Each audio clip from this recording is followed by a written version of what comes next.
Hi everyone, I'm Sean, and this is the 101. So in today's episode, we're going to start peeling back the onion a bit and getting to know malware and the different types of malware more intimately. And we're going to start that discussion with the one that's most likely to make headline news.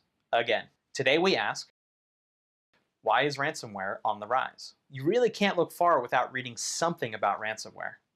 Why is that? Well, for starters, ransomware tends to hit everybody, no matter how large or small an organization you are. Also, ransomware is finding itself in international headlines, unlike other major attacks and malware samples of the day. But why is it ransomware and not some other malware type? Ransomware is on the rise for the simple reason that, compared to other types of malware, it has the greatest return on investment. Its monetary payout is typically greater and more predictable with less overall effort to execute.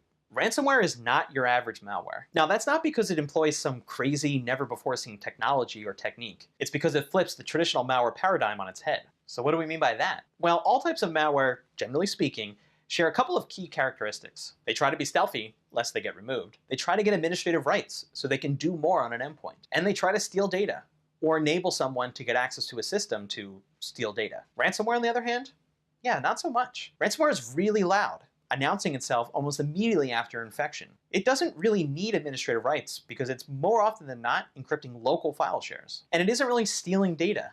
Well, not in the traditional sense. It's stealing access to it, but it all remains on site. Okay, so to know more, let's quickly look at the different components that make up ransomware. We can look at ransomware, like any type of malware, based off the different modules that make it up. Generally speaking, ransomware is made up of 4 distinct modules. There's the encryption and decryption module, the distribution module, the payment module, and the command and control module. So looking at ransomware like this shows us exactly why it's on the rise. Each module of ransomware has seen tremendous innovation over the past few years. Encryption, the primary module, is no longer satisfied with just going after local files. Variants of ransomware today are starting to target the master boot records, and even performing partial and full disk encryption to make it harder for their victims to shrug off their attack without paying the ransom. Payment has generally standardized over Bitcoin, given its anonymous payment capabilities. And WannaCry showed us just how nasty ransomware can be when paired with new methods of distribution. We're also seeing a rise in ransomware as a service.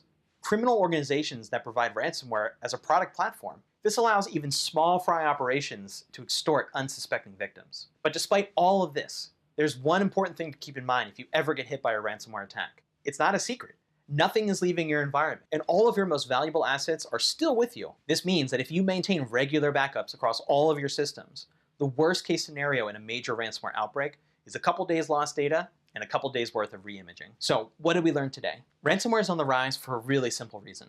It's effective. No one values their data more than the person you stole it from. And because ransomware is an equal opportunity malware, hitting organizations of all sizes, large and small, the likelihood of a payout is great. The rise of ransomware is tied really closely to the innovation of its individual components. It's a lot harder to shrug away an outbreak these days, and the scale at which ransomware is hitting the world is enormous. But despite all these changes, there are still some key defenses you can employ to keep ransomware at bay. Patch your systems regularly to limit infection. Invest in NGAV for advanced prevention. And always, always back up your systems regularly to reduce data loss. Well, that's our time for today. Thanks for watching, and join us next week as we continue to profile different types of malware. Of course, if you have questions, as always, we want to hear about them. Tweet us at carbonblack_inc and use the hashtag the101, or just email us at the101@carbonblack.com. I'm Sean. Thanks for tuning in, and we'll see you next week.